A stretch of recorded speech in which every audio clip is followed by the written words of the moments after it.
How could a 12-year-old boy with no formal education solve what 10 PhD professors couldn't crack in weeks? Picture this: Marcus Williams, a janitor's son, quietly cleaning classrooms at the prestigious Whitmore Academy while his father works the night shift. When he stumbles upon an equation that has stumped the entire mathematics department, nobody expects what happens next. Dr. Harrison Blake, the arrogant department head, sneers at the very suggestion that someone like Marcus could understand advanced mathematics. But sometimes, genius doesn't come with a degree, it comes with pure talent and determination. What Marcus does in the next 60 seconds will leave 10 professors speechless and change his life forever. Dear viewer, if you are watching my story for the first time, I humbly request you write the location from where you are watching right now, subscribe this channel and press the bell icon now not to miss the notifications of my daily published new stories. Thank you, and let's dive into the full story. The fluorescent lights of Whitmore Academy hummed softly as 12-year-old Marcus Williams pushed his father's cleaning cart down the pristine hallways. The marble floors gleamed under the sterile lighting, reflecting the oil paintings of distinguished alumni who had walked these halls decades before. Marcus had memorized every face in those portraits, all pale, all privileged, all worlds away from his reality. "Stay close, son," Robert Williams whispered, his weathered hands gripping the mop handle. At 38, Robert had cleaned these classrooms for 6 years, invisible to the students and faculty who barely acknowledged his existence.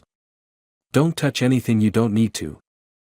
Marcus nodded, but his curious eyes wandered to the mathematics classroom they were entering. Room 205 was Dr. Harrison Blake's domain, the head of the mathematics department who treated janitors like furniture.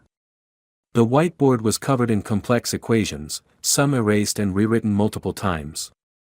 Marcus could see the frustration in the hasty scribbles and crossed-out formulas. While his father emptied trash bins, Marcus found himself drawn to the equations like a moth to flame. Numbers had always spoken to him in ways that words couldn't. Where others saw chaos, he saw patterns. Where others saw impossibility, he saw solutions waiting to be discovered. "Marcus, come on," Robert called softly, glancing nervously at the door. "We got 12 more rooms tonight." But Marcus was already studying the board, his young mind processing the mathematical relationships. The equation looked like a hydra. Every time someone tried to solve one part, 3 more complexities emerged. He could see where previous attempts had failed, where logic had been abandoned for brute force. "Dad, look at this," Marcus whispered, pointing at the board. "Son, that ain't for us," Robert replied firmly, but not unkindly. "That's college-level stuff. PhD stuff. We just clean around it." As they moved to the next room, Marcus glanced back at the unsolved puzzle. His fingers itched to grab a marker, to show what he could see so clearly. But he was just the janitor's son, invisible, unwelcome, and apparently incapable of understanding such elevated concepts. Dr. Blake's voice echoed from the hallway as he spoke to a colleague. "Some people are born to create knowledge, others to clean up after those who do." The professor's laughter was sharp and dismissive. Robert's jaw tightened, but he said nothing. Marcus watched his father's shoulders slump slightly, the weight of casual cruelty settling into familiar grooves. This was their world, a world where brilliance was assumed to correlate with bank accounts and bloodlines. Dr. Harrison Blake stood before the whiteboard in the faculty lounge, his silver hair perfectly styled and his expression grim. The equation that had consumed the mathematics department for 3 weeks glared back at him like an unsolvable riddle. Around the conference table sat his colleagues, 9 other professors who represented decades of combined academic achievement. "Gentlemen, ladies," Dr. Blake began, adjusting his wire-rimmed glasses, "we're facing our Waterloo. This equation has defeated every approach we've attempted." Dr. Margaret Stone, 48 and perpetually stern, leaned forward. "The complexity is unprecedented, Harrison. We've tried analytical methods, numerical approximations, even computational assistance. Nothing yields a complete solution." Dr. Richard Thornton, the geometry specialist, tapped his pen impatiently. "Perhaps we're overthinking it. Sometimes the most elegant solutions are the simplest ones. Simple. Dr. Patricia Wells scoffed, her voice dripping with disdain. Richard, this isn't some high school algebra problem. This equation involves advanced calculus, number theory, and abstract mathematical concepts that would challenge graduate students. Dr. James Crawford nodded in agreement. Patricia's right. We're dealing with something that requires years of specialized training to even comprehend, let alone solve. The equation sprawled across the board like a mathematical monster. Integral, 0 to pi, sin superscript 3x cos x, / square root, 1, k superscript 2 sin superscript 2x, dx equals, 2 pi / 3, sigma, n equals 0 to infinity, minus 1, k superscript 2, / 2n plus 1, superscript 2. The integration alone requires mastery of elliptic functions, Dr. Blake continued, his voice taking on the authoritative tone that had intimidated students for decades. And the infinite series component? That's graduate-level analysis. Dr. Susan Miller, who taught trigonometry, shook her head slowly. I've consulted with colleagues at Harvard and MIT. Even they're stumped. Which brings us to a sobering conclusion, Dr. Blake announced, his chest swelling with academic pride. If 10 professors with our combined expertise cannot solve this equation, it's safe to say that no one without advanced degrees in mathematics could even begin to understand it. Dr. David Chen, the physics professor, raised an eyebrow. That seems like a rather broad generalization, Harrison. Is it? Dr. Blake challenged. David, this equation requires understanding of concepts that aren't even taught until graduate school. The very notation would be foreign to anyone without formal mathematical training. Dr. Rachel Green, who specialized in applied mathematics, nodded thoughtfully. Harrison has a point. The background knowledge required is enormous. Vector calculus, real analysis, complex variables, these aren't subjects you pick up casually. Exactly, Dr. Wells interjected. Mathematics isn't some democratic field where natural talent can substitute for rigorous education. It's a discipline that requires years of structured learning, proper mentorship, and institutional guidance. Dr. Michael Ross, the pure mathematics professor, stroked his beard. We're essentially looking at the mathematical equivalent of asking someone to perform brain surgery without medical school. Or expecting a janitor to understand quantum physics, Dr. Blake added with a chuckle that the others shared. Dr. Lisa Adams, at 56 the most senior professor, spoke with quiet authority. Perhaps our inability to solve this equation isn't a failure. Perhaps it's simply proof that some problems exist at the very frontier of human mathematical understanding. Well said, Lisa, Dr. Blake agreed. This equation will serve as an excellent reminder to our students about the importance of humility in the face of mathematical complexity. As the meeting adjourned, none of the professors noticed the cleaning cart that had been parked outside the slightly open door, or the young boy who had been listening to every word with growing determination. The grandfather clock in the main hallway chimed midnight as Marcus and his father made their way to the mathematics wing. The academy felt different at night, less imposing, more mysterious. Shadows danced across the walls, and the silence was broken only by the soft squeak of cleaning cart wheels and the distant hum of the heating system. Room 205 again, Robert murmured, producing his master key. Dr. Blake's classroom. Try not to stare at all them equations tonight, son.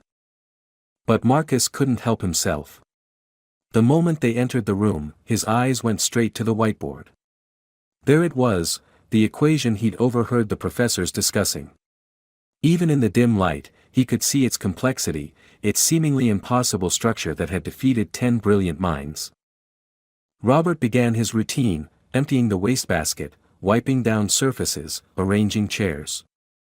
Marcus grabbed a cloth and pretended to dust the windowsill, but his attention was completely focused on the mathematical puzzle before him.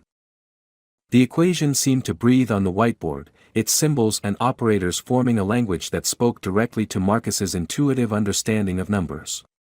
While the professors saw complexity, Marcus saw patterns. Where they found confusion, he discovered rhythm. "Dad," Marcus whispered, "can I ask you something?" "What's that, son?"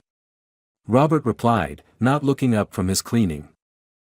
"Do you think smart people are born smart, or do they become smart?" Robert paused, considering the question seriously. "I think," he said slowly, "that God gives everybody different gifts. Some folks are good with their hands, some with their hearts, some with their minds. The trick is figuring out what your gift is and not letting anybody tell you it ain't worth nothing." Marcus absorbed this wisdom while studying the equation. His father had only completed 8th grade before starting work to support his family, but Marcus had always considered him the wisest person he knew. What if somebody had a gift but nobody believed them? Marcus asked. Then that somebody would have to believe in themselves twice as hard, Robert replied, finally looking at his son. "Why you asking?" "Just wondering," Marcus said, but his mind was racing. The equation wasn't as impossible as the professors thought. They were approaching it like a fortress, trying to breach its walls with brute force. But Marcus could see another way, a path that wound around the complexity instead of through it. "I'm gonna finish up the chemistry lab," Robert said. "You stay here and, don't touch nothing you shouldn't." Alone in the classroom, Marcus approached the whiteboard. His small hand trembled as he reached for an eraser, then stopped. He couldn't risk altering the professor's work. Instead, he found a piece of scrap paper from the recycling bin and a pencil stub. Sitting cross-legged on the floor, Marcus began to work. He didn't attack the equation directly, instead, he broke it down into smaller, more manageable pieces. Where the professors saw a complex integration problem, Marcus recognized a pattern similar to one he'd encountered in an old calculus textbook he'd found in the dumpster behind the library. His approach was unconventional, bypassing several steps that academic tradition would consider essential. But unconventional didn't mean incorrect. Marcus had always thought differently about mathematics, seeing connections that others missed, finding shortcuts that others couldn't imagine. As the minutes ticked by, Marcus's pencil moved faster across the paper. The solution was revealing itself like a photograph developing in a darkroom. Each step led naturally to the next, the mathematical logic flowing like water finding its way downhill. When Robert returned 20 minutes later, he found Marcus staring at his paper with wide eyes. "You okay, son?" Marcus looked up, his young face a mixture of excitement and disbelief. "Dad, I think I figured it out." Marcus stared at the scrap paper in his hands, his heart pounding so loudly he was sure his father could hear it from across the room. The solution sat before him like a revealed secret, elegant in its simplicity yet profound in its implications. He had done what 10 professors couldn't, but how could he possibly prove it? The key had been recognizing that the equation wasn't actually as complex as it appeared. The professors had been treating it like a single, monolithic problem when it was actually 2 separate problems disguised as one. By applying a substitution technique he'd learned from an advanced mathematics book he'd borrowed from the public library, Marcus had been able to separate the components and solve them individually.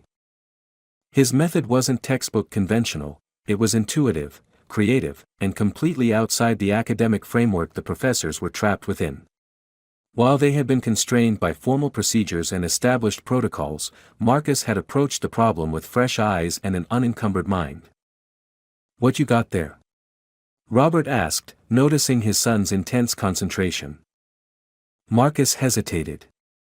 How could he explain that he'd just solved a graduate-level mathematics problem? How could he make his father understand that the equation on the whiteboard, the one that had stumped an entire department of PhD holders, had revealed its secrets to a 12-year-old boy with no formal training? "It's just math stuff, Dad," Marcus replied quietly. But it wasn't just math stuff. It was proof that brilliance couldn't be confined to classrooms or limited by diplomas. It was evidence that sometimes the most profound insights came from the most unexpected sources. Marcus looked at his solution again, double-checking each step. The integration had been tricky, but not impossible. The infinite series had required some creative manipulation, but the pattern had emerged clearly once he'd approached it from the right angle. Every calculation was correct, every logical step was sound. He thought about Dr. Blake's dismissive comments, about the way the professors had laughed at the idea of anyone without advanced degrees understanding their work. They had created an exclusive club based on credentials rather than capability, protecting their territory with academic arrogance rather than intellectual honesty. But Marcus knew he was right. The numbers didn't lie, and the solution was beautiful in its completeness. It answered every aspect of the original equation while providing insights that could lead to even more advanced discoveries. "We should go, son," Robert said gently. "Getting late, and you got school tomorrow." Marcus carefully folded the paper and slipped it into his pocket. Tomorrow was indeed another day, a day when he would have to decide whether to remain invisible or step into the light. The solution in his pocket was more than just mathematics, it was a key that could unlock doors he'd never imagined walking through. As they gathered their cleaning supplies and prepared to leave room 205, Marcus took one last look at the whiteboard. The unsolved equation stared back at him, mocking the professors who had been defeated by its complexity. But Marcus knew its secret now. He carried the answer in his pocket like a hidden treasure, waiting for the right moment to reveal what he had discovered in the quiet hours of the night. The question that haunted him wasn't whether his solution was correct, he knew it was. The question was whether anyone would believe that the janitor's son had succeeded where 10 professors had failed. Sarah Peterson arrived early to Dr. Blake's advanced calculus class, hoping to review her notes before the morning lecture. As a 16-year-old junior who had tested into college-level mathematics, she was used to being the youngest person in academic settings. But nothing had prepared her for what she discovered when she entered room 205. There, scattered on the floor near the whiteboard, was a piece of crumpled paper covered with mathematical calculations. Sarah's curiosity got the better of her, and she smoothed out the paper to examine its contents. Her eyes widened as she realized what she was looking at, a complete solution to the equation that had been tormenting the faculty for weeks. The handwriting was childish, the pencil marks were light and uncertain, but the mathematics was flawless. Someone had solved the impossible equation, and their work was lying discarded on the classroom floor like trash. "Miss Peterson." Dr. Blake's voice cut through the morning silence as he entered the classroom with Dr. Stone and Dr. Miller. "You're here early." "Dr. Blake," Sarah said, holding up the paper with trembling hands, "I found this. Someone solved your equation." Dr. Blake's expression shifted from mild curiosity to sharp suspicion as he examined the paper. The solution was indeed correct, but the presentation was all wrong. No proper academic notation, no cited theorems, no formal proofs, just raw mathematical intuition translated into symbols. "Where exactly did you find this?" Dr. Stone demanded, her voice cold with accusation. "Right here, on the floor," Sarah replied. "It was crumpled up like someone threw it away." Dr. Blake's face darkened as he processed the implications. This is either an elaborate hoax or someone has been accessing materials they shouldn't have. The janitors were here last night. At that moment, Marcus appeared in the doorway with his father. Robert was delivering forgotten cleaning supplies to the storage closet down the hall, and Marcus had tagged along as he often did before school started. "You!" Dr. Blake's voice boomed across the classroom. "Come here immediately." Marcus approached hesitantly, sensing the hostility in the room but not understanding its source. His father followed close behind, his face etched with worry. "Did you write this?" Dr. Blake demanded, thrusting the paper toward Marcus. Marcus recognized his own handwriting immediately. His solution, his beautiful, elegant solution, was being held like evidence of a crime. Yes, sir, I did." "Marcus, no." Robert whispered urgently, but it was too late. Dr. Stone stepped forward, her voice dripping with disdain. "So you admit to vandalizing our classroom and stealing intellectual property?" "I didn't steal anything," Marcus protested. "I just looked at the equation and what?" Dr. Miller interrupted. "Magically solved what 10 professors couldn't." Do you expect us to believe that a 12-year-old child with no formal mathematical training could accomplish what we couldn't? Robert moved protectively closer to his son. Dr. Blake, please, if there's been some misunderstanding. The only misunderstanding, Dr. Blake snapped, is thinking that people like you belong in academic spaces. This equation requires years of advanced study to even comprehend, let alone solve. But I did solve it, Marcus said quietly, his voice barely above a whisper. The room erupted in adult laughter, cruel, dismissive, and devastating.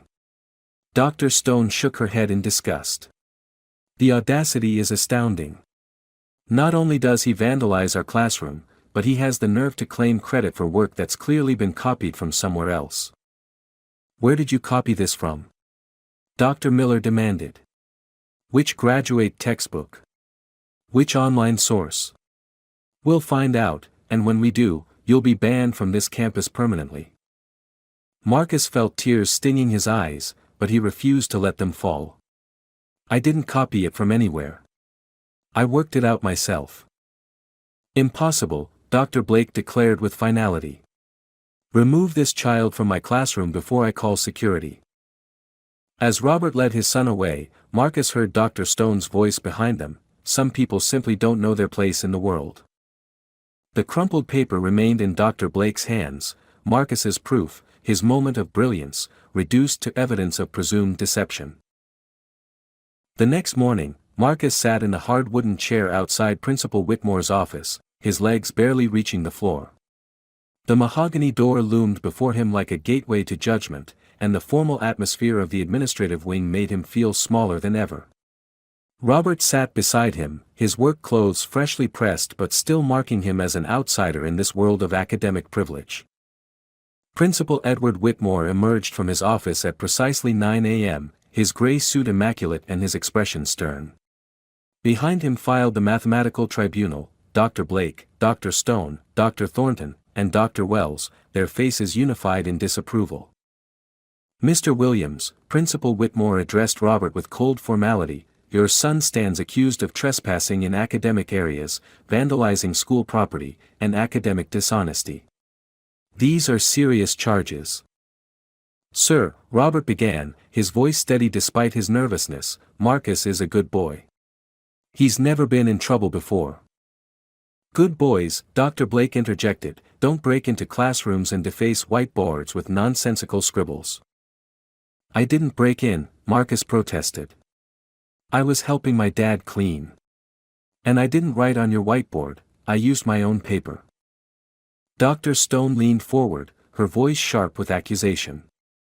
So you admit to being in the classroom after hours, accessing materials meant for graduate-level study, and attempting to solve problems far beyond your comprehension?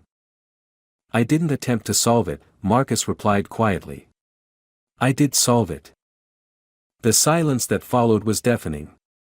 Dr. Thornton was the first to speak, his voice filled with incredulous anger. The sheer arrogance of this statement is breathtaking. You're claiming to have solved an equation that has defeated professors with decades of experience. Principal Whitmore studied the crumpled paper that Dr. Blake had brought as evidence. Young man, do you understand the seriousness of academic fraud? Do you comprehend what it means to claim someone else's work as your own? But it is my work, Marcus insisted, his voice growing stronger.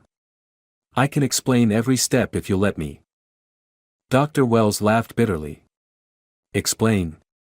You can barely reach the whiteboard, let alone understand the mathematical principles involved. This equation requires knowledge of advanced calculus, complex analysis, and theoretical mathematics that aren't taught until graduate school. Perhaps, Dr. Blake suggested with malicious precision, young Marcus here found this solution in his father's extensive personal library. The implied insult hit Robert like a physical blow, but he maintained his dignity. My son reads everything he can get his hands on. Always has, ever since he was little. Reading picture books is hardly preparation for graduate-level mathematics, Dr. Stone observed coldly. Marcus felt the weight of their collective disbelief pressing down on him like a physical force. These people, these educated, credentialed, supposedly intelligent people, couldn't conceive that someone like him might possess genuine mathematical ability. "Let me prove it," Marcus said suddenly, his voice cutting through their dismissive chatter. "Prove what?" Principal Whitmore asked. "Let me prove that I solved it myself. Give me another equation, something similar, and I'll solve it right here, right now." The professors exchanged glances of amused disbelief. Dr. Blake's smile was particularly cruel. "Very well," he said, rising from his chair. "Let's see exactly how much damage we can do to this delusion." But as he moved toward the whiteboard in the principal's office, Marcus felt a spark of hope ignite in his chest. Finally, someone was willing to test him instead of simply dismissing him. He didn't know that Dr. Blake was already planning to present him with an equation so complex, so deliberately impossible, that his inevitable failure would provide entertainment for the faculty and a lesson in humility for the janitor's son who dared to dream above his station. Word of the mathematics trial had spread through the faculty like wildfire, and by 10 a.m., all 10 professors had gathered in Principal Whitmore's expanded conference room. They came as witnesses to what they expected would be a swift and decisive humiliation, a teaching moment about the importance of knowing one's place in the academic hierarchy. Dr. Blake stood at the large whiteboard, marker in hand, practically glowing with anticipation. "Ladies and gentlemen," he announced to his colleagues, "we are about to witness the spectacular failure of pretension meeting reality."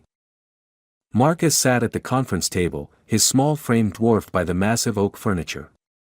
Around him, 10 of the most educated minds in the state were arrayed like a jury, their expressions ranging from amusement to outright hostility. "Young man," Dr. Blake began, his voice dripping with false courtesy, "since you claim to possess such remarkable mathematical abilities, I'm going to present you with an equation that would challenge a doctoral candidate." He turned to the board and began writing. Integral, 0 to 2 pi, e caret, 3x, sine, 5x, cosine, 7x, / square root, x superscript 2 plus 1, dx plus sigma, n equals 1 to infinity, minus 1, caret n, ln, n, / n superscript 2 plus pi superscript 2. The equation sprawled across the whiteboard like a mathematical monster, its complexity designed to intimidate and humiliate. Dr. Stone smiled with cruel satisfaction. "This integration requires advanced techniques in calculus, complex analysis, and infinite series convergence that take years to master. Furthermore," Dr. Crawford added, "the computational complexity alone would require specialized software." Dr. Wells nodded in agreement. "Even identifying which mathematical principles apply requires extensive graduate-level training." Marcus studied the equation quietly, his young mind processing the symbols and relationships. The professors watched him expectantly, waiting for the inevitable moment when he would break down in tears or admit his deception. But Marcus wasn't intimidated. Where the professors saw deliberate complexity, he saw familiar patterns. The integration, while challenging, followed principles he'd encountered in his self-directed studies. The infinite series was similar to ones he'd worked with before. "May I have some paper?" Marcus asked calmly. Dr. Chen, who had remained skeptical but not hostile, slid a legal pad across the table. "Take your time," he said, though his tone suggested he expected this to be over quickly. Marcus began to work, his pencil moving steadily across the paper. Instead of attacking the equation directly, he broke it into component parts, applying substitution techniques and series manipulations that simplified the complex structure. As the minutes passed, the professor's expressions began to change. Dr. Blake's confident smirk faded as he watched Marcus work with focused intensity. Dr. Miller leaned forward, trying to see what approach the boy was taking. "He's actually..." Dr. Green whispered to Dr. Ross, "He's actually making progress." 20 minutes later, Marcus set down his pencil and looked up at the assembled faculty. "I think I have it." Dr. Blake moved to examine Marcus's work, his face growing pale as he processed what he was seeing. The solution was not only correct but elegant, utilizing advanced techniques that were creative and mathematically sound. This is impossible," Dr. Blake whispered. Dr. Adams, the senior professor, took the paper from Dr. Blake's trembling hands. Her eyes widened as she reviewed Marcus's work. "Harrison," she said quietly, "this solution is not only correct, it's brilliant." Dr. Chen stood up and approached the whiteboard. "Marcus, can you explain how you approach the integration?" For the next 30 minutes, Marcus walked the professors through his solution, fielding their increasingly technical questions with confidence and precision. With each explanation, the reality of the situation became undeniable. The janitor's son hadn't just solved their equation, he had demonstrated mathematical ability that surpassed many of their graduate students. The room fell silent as the implications sank in. 10 professors, with their combined centuries of education and experience, were staring at a 12-year-old boy who had just shattered every assumption they held about intelligence, ability, and social hierarchy. Principal Whitmore was the first to find his voice. "Perhaps," he said slowly, "we need to reconsider our initial assessment of the situation." The conference room had transformed from a courtroom into something resembling a mathematics seminar, with Marcus at the center explaining his approach to increasingly fascinated professors. Dr. Blake sat in stunned silence, his worldview crumbling with each demonstration of Marcus's mathematical prowess. "Where did you learn these techniques?" Dr. Adams asked, her voice filled with genuine curiosity rather than skepticism. Marcus shifted uncomfortably in his chair. "Books, mostly. The public library has some older textbooks in their reference section. And sometimes." He glanced at his father nervously, "Sometimes I find books that people throw away." "Throw away?" Dr. Green asked incredulously. "Yeah," Marcus continued, gaining confidence. "The university dumpsters behind the mathematics building. Students throw out their old textbooks at the end of semesters. I found calculus books, linear algebra, even some graduate-level analysis texts." Dr. Chen leaned forward. "And you taught yourself from these discarded books?" "I started with basic algebra when I was 8, Marcus explained. I found a worn-out textbook in a garage sale for 50 cents. My dad bought it for me, thinking it might help with my regular schoolwork." Robert Williams nodded, his pride beginning to overcome his nervousness. Boy's always been different with numbers. Could do math problems in his head before he could tie his shoes properly. "But how did you progress to such advanced concepts without formal instruction?" Dr. Ross inquired, his academic curiosity overcoming his initial disbelief.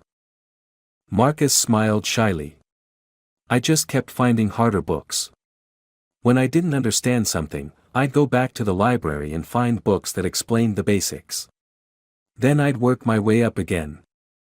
Dr. Miller, who had been silently reviewing Marcus's solutions, suddenly spoke up.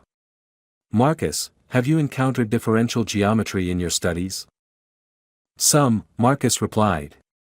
"I found a partial textbook on tensor calculus. It was missing the first 3 chapters, but I could follow most of the concepts." The professors exchanged glances of amazement. Dr. Chen turned to his colleagues. "Do you realize what we're looking at? This young man has essentially created his own graduate-level education from discarded materials and library references. More than that," Dr. Adams added thoughtfully, "he's developed problem-solving approaches that are refreshingly unconventional. His methods aren't constrained by traditional academic frameworks." Dr. Blake finally found his voice, though it came out as barely more than a whisper. "Marcus, the equation you solved yesterday, how long did it take you?" "About 20 minutes, Marcus replied honestly. "Maybe 25. I had to work out the substitution carefully." 20 minutes, Dr. Blake repeated, his face pale. "We spent 3 weeks on that equation." "But you were trying to solve it the hard way," Marcus explained, his natural teaching instincts emerging. "If you approach it as 2 separate problems instead of one complex integration, it becomes much more manageable." Dr. Wells, who had been one of Marcus's harshest critics, stared at the boy with a mixture of amazement and shame.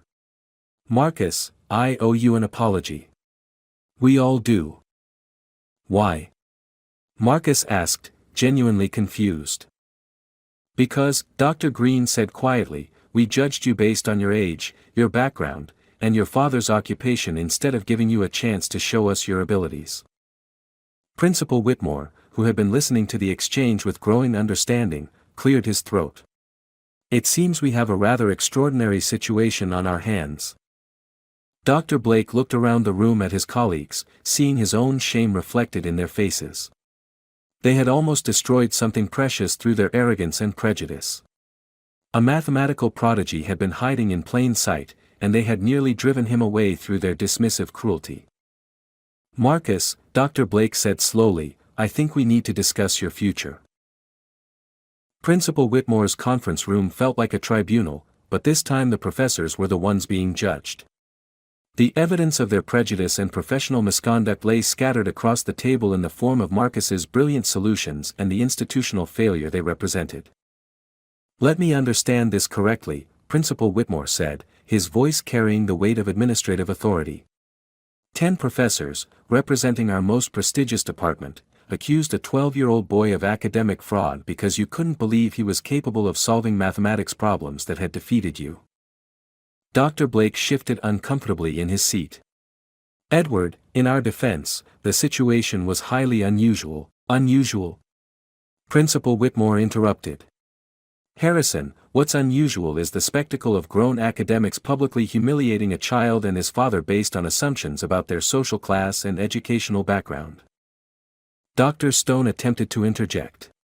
We had no way of knowing. You had every way of knowing, Principal Whitmore cut her off. You could have tested his abilities before making accusations. You could have approached the situation with curiosity instead of contempt. Instead, you chose to protect your egos at the expense of basic human decency. Marcus watched the proceedings with wide eyes, still struggling to process how quickly his world had changed. Less than 2 hours ago, he had been facing expulsion and disgrace. Now, 10 professors were being dressed down by the principal for their treatment of him. Furthermore, Principal Whitmore continued, this incident raises serious questions about our institutional culture and commitment to educational excellence.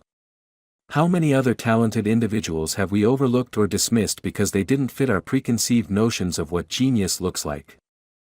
Dr. Chen, who had been relatively supportive throughout the ordeal, spoke up.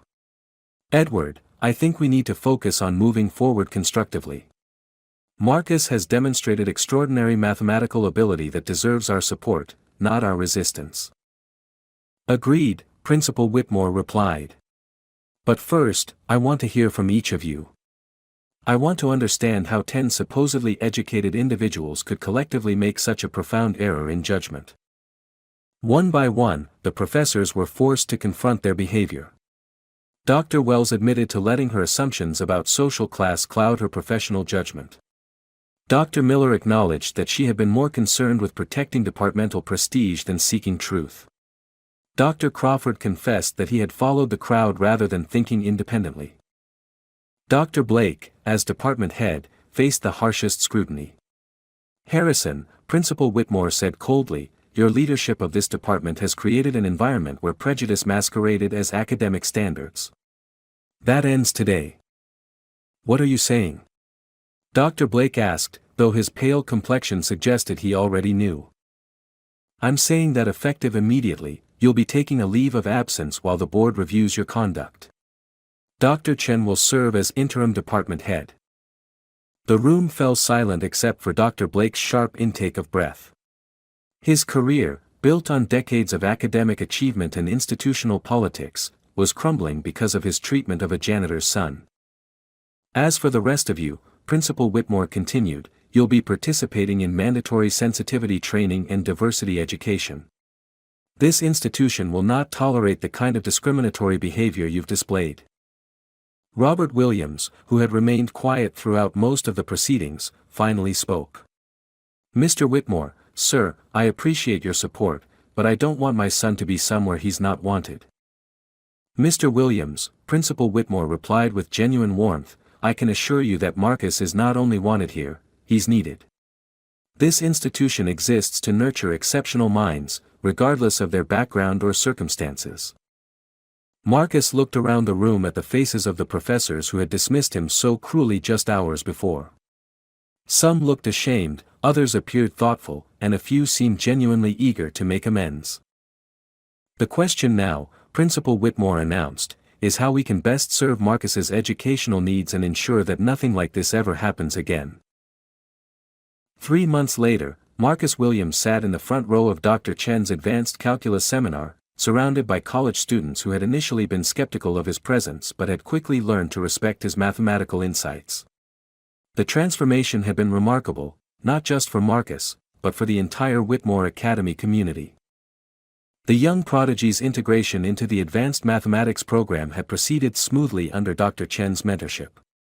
Unlike his predecessor, Dr. Chen approached education with curiosity and inclusivity, creating an environment where Marcus's unconventional background was seen as an asset rather than a liability.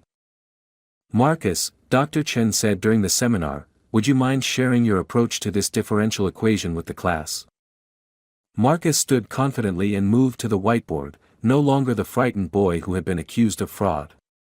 His solution was elegant and creative, demonstrating the kind of intuitive mathematical thinking that couldn't be taught in traditional classrooms. Sarah Peterson, now one of Marcus's closest friends in the program, raised her hand. "That's brilliant, Marcus. I never would have thought to use that substitution technique." The other students nodded in agreement. Marcus had earned their respect through his mathematical ability and his genuine humility. He helped struggling classmates without condescension and approached every problem with infectious enthusiasm. After class, Marcus walked through the halls of Whitmore Academy with a sense of belonging he had never experienced before. The portraits of distinguished alumni no longer seemed intimidating, they represented possibilities rather than barriers. "Son!" Robert called from down the hallway, his voice filled with pride. Robert still worked as a janitor at the academy, but his role had evolved. Principal Whitmore had promoted him to head of facilities and encouraged him to pursue his GED, which he was completing with Marcus's enthusiastic tutoring. "How was class today?" Robert asked as they walked toward the parking lot. "Amazing," Marcus replied honestly. "Dr. Chen introduced us to partial differential equations, and I think I figured out a new approach to solving them." Robert shook his head in wonder. "Sometimes I still can't believe this is real." The Academy had established the Marcus Williams Scholarship Fund to identify and support other mathematically gifted students from underrepresented backgrounds. Dr. Blake's departure had triggered a comprehensive review of departmental practices, leading to significant reforms in how the institution approached diversity and inclusion. Dr. Chen emerged from the building, carrying a stack of papers. "Robert, Marcus, perfect timing.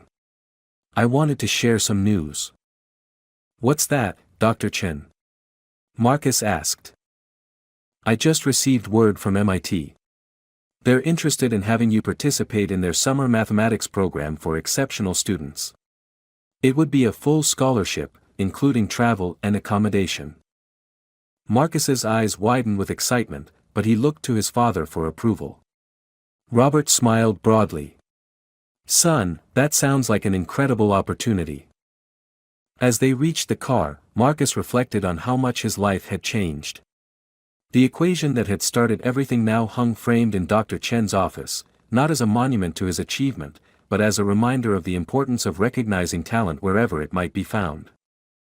"Dad," Marcus said as they drove home, "do you think things happen for a reason?"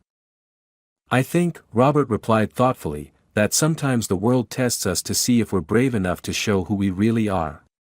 You were brave enough to solve that equation, and more importantly, you were brave enough to stand up for yourself when nobody believed you."